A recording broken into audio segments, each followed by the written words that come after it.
Gilles Lipovetsky, bonjour. Bonjour. Vous êtes philosophe, sociologue et vous publiez Plaire et toucher, essai sur la société de séduction, pardonnez-moi. C'est publié aux éditions Gallimard et dans ce livre, vous soulignez que si la séduction existe depuis toujours, depuis la nuit des temps, l'hypermodernité marque une rupture majeure. Je vous cite sur cette phrase, notamment parce que, comme vous le soulignez, la séduction, elle a aujourd'hui largement dépassé le champ strict des rites amoureux pour s'étendre à des domaines comme la politique ou l'économie. Alors, la première question que j'ai envie de vous poser, c'est comment est-ce qu'on en est arrivé là? Qu'est-ce qui a provoqué cette rupture? Il y a beaucoup de facteurs. Il y a l'individualisation, il y a les nouvelles technologies, mais pour aller à l'essentiel, il me semble que c'est l'avènement du capitalisme de consommation, donc après la Seconde Guerre mondiale, qui a lancé un nouveau mode de régulation de l'économie centré sur la célébration des désirs, l'exaltation du plaisir, les jouissances, au travers des objets, des médias, des vitrines des magasins. Bref, tout le capitalisme se présente comme un système tentateur, comme un système qui veut charmer ses clients, parce que c'est comme ça qu'il fonctionne. On n'est plus dans le capitalisme de production, celui de la première révolution industrielle, où vous avez des ports, des chemins de fer, etc. Là, on n'est pas dans une logique de séduction. Là, il faut plaire et séduire ou toucher les consommateurs pour vendre. Comme on est dans un système compétitif et que ce n'est plus la violence qui régit tout cela, il faut plaire aux consommateurs. Alors comment elle s'exprime, cette séduction, dans le monde économique en particulier? Est-ce qu'il faut l'assimiler, pour être un petit peu bref, un peu lapidaire, à une technique de marketing, pour ne pas dire une technique de manipulation? Alors là, c'est une grave question. C'est pour ça que je vous la pose. Comment cette séduction opère? Parce que là, traditionnellement, c'est le beau parleur. Bon. Là, dans le capitalisme, c'est beaucoup plus compliqué. Alors, en gros, les technologies de la séduction, si je puis dire, c'est d'abord la technologie du nouveau. Le capitalisme de consommation ou de séduction ne cesse d'innover et le nouveau est un élément de séduction. C'est Freud qui dit quelque part. Désir.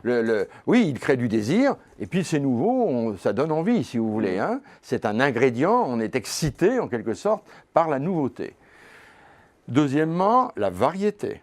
On ne vend pas un produit, sauf au tout début, mais maintenant, vous voulez acheter des snacks, des sneakers, vous avez 200, 300 variantes, avec des couleurs, etc., etc. Donc la variété est un autre élément de la séduction.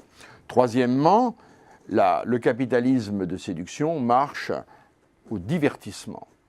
Alors là, c'est toute la télé, les loisirs, les vacances, le sport.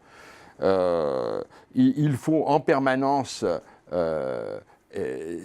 divertir. C'est le divertissement, amuser, c'est la voie pour capter l'attention des consommateurs. Alors, il y en a d'autres, mais pour faire bref, voilà. Alors, en effet, je pense que ce sont des techniques de marketing. Il y en a bien d'autres, comme tout le monde le sait. Mais donc, du coup, oui, je pense que pour plaire, il faut innover, il faut diversifier, etc. Il faut créer des marques. Bon, toute la question de fond, c'est est-ce que le marketing est synonyme de manipulation? Absolument. Voilà. Je ne le pense pas. Je pense que c'est un raccourci trop rapide. Il peut y avoir ce qu'on appelle la tromperie. Quand il y a tromperie, il y a manipulation. Et il y a de la tromperie, mais souvent, ce n'est pas forcément lié à la séduction. Oui. Il peut y avoir des tromperies parce que des fausses inscriptions, des choses comme ça.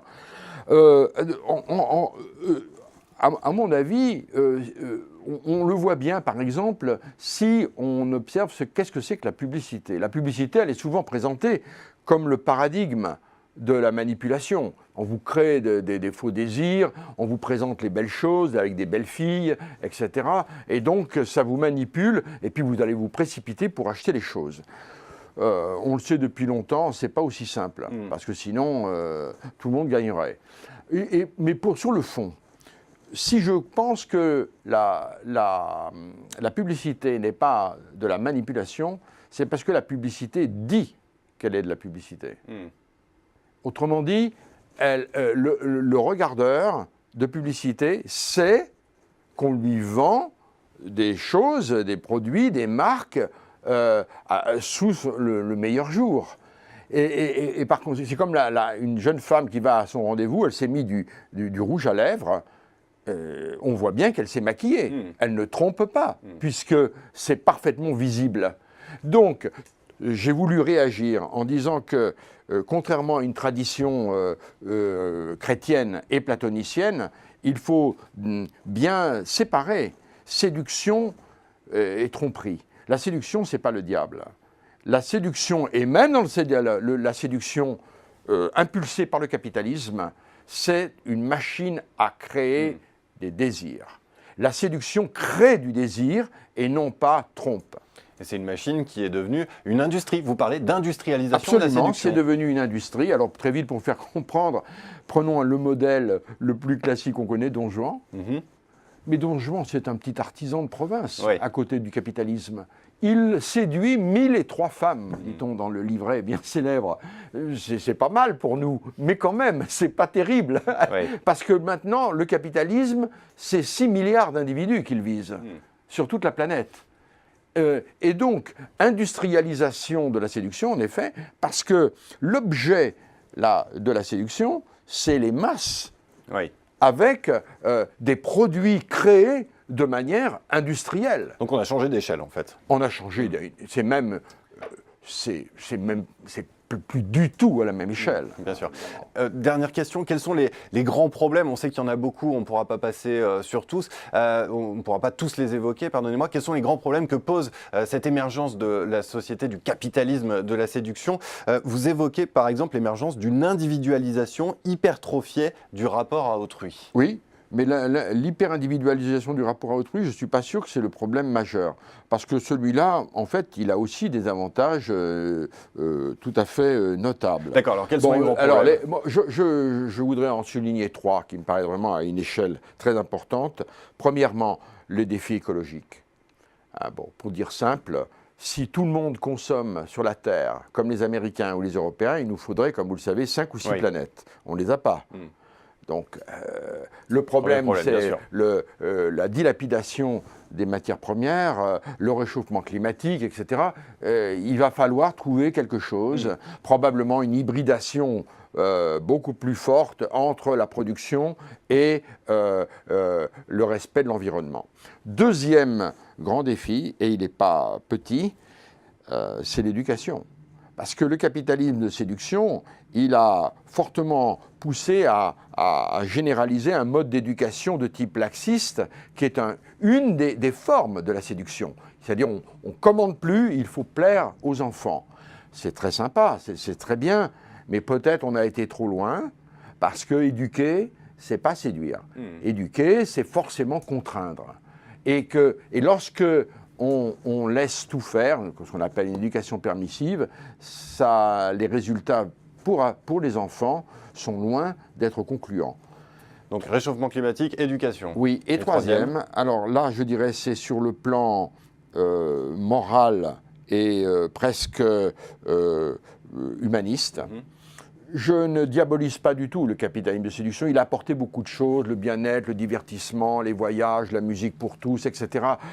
Ça nous a libérés des grandes folies meurtrières du premier capitalisme et des totalitarismes. Mais en même temps, ce système donne une telle prééminence à la quête des plaisirs, à la mode, aux marques, que pour un certain nombre de gens, ça devient le centre de la vie. Oui.